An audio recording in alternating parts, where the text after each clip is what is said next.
அனைவருக்குமே வணக்கம். சற்று முன் வெளியாக இருக்கிற ஒரு செய்தியை உங்களுடன் பகிர்ந்து கொள்ளலாம் இருக்கின்றேன். முன்னாள் ஜனாதிபதி ரணில் விக்ரமசிங்க நடைபெற்று முடிந்த ஜனாதிபதி தேர்தலில் பார்த்தீங்கன்னா தோல்வியை தழுவிருந்தவர்.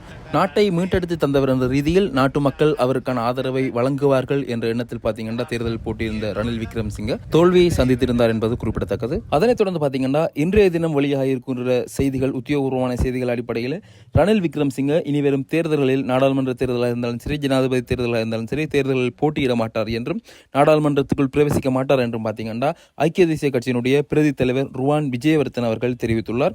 தொடர்ந்து அந்த செய்தியை பார்க்கலாம். முன்னாள் ஜனாதிபதி ரணில் விக்ரமசிங்க எதிர்வரும் பொது தேர்தலில் போட்டியிட மாட்டார் என்றும் ஐக்கிய தேசிய கட்சியின் பிரதி தலைவர் ருவான் விஜயவர்தன தெரிவித்துள்ளார். ஐக்கிய தேசிய கட்சியின் தலைமையகத்தில் இன்றைய தினம் இடம்பெற்ற செய்தியாளர் சந்திப்பின் போதே அவர் மேற்கண்டவாறு குறிப்பிட்டுள்ளார்.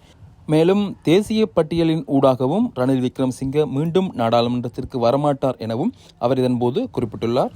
அத்துடன் பொது தேர்தலில் போட்டியிடவோ அல்லது நாடாளுமன்றத்துக்குள் நுழையவோ மாட்டேன் என முன்னாள் ஜனாதிபதி ரணில் விக்ரமசிங்க தெரிவித்துள்ளதாகவும் கூறப்படுகின்றது. அத்துடன் ஐக்கிய தேசிய கட்சியின் ஆலோசகராக செயற்படுவார் எனவும் தெரிவிக்கப்படுகின்றது.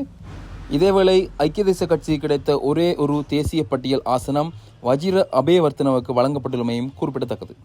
அப்படி பார்த்தீங்கன்னா இந்த செய்திகள் உத்தியோகபூர்வமாக வெளியிடப்பட்டிருக்கின்றன. உத்தியோகபூர்வமான ஊடகங்கள் அனைத்திலும் இந்த செய்திகள் வெளியாகி இருந்த பட்சத்திலே பார்த்தீங்கன்னா இந்த செய்தியை நானும் உங்களுக்கு தெரியப்படுத்துகின்றேன். இனி வரும் காலங்களில் ரணில் விக்ரமசிங்க தேர்தல்களில் போட்டியிட மாட்டார் என்றது பார்த்தீங்கன்னா அவர் அறிவித்திருப்பதாக ஐக்கிய தேசிய கட்சியினுடைய பிரதி தலைவர் இன்றைய தினம் ஊடகங்களுக்கு வழங்கிய அந்த செய்தி உங்களுக்கு இப்பொழுது இந்த இடத்திலே நான் குறிப்பிட்டிருக்கின்றேன். நன்றி.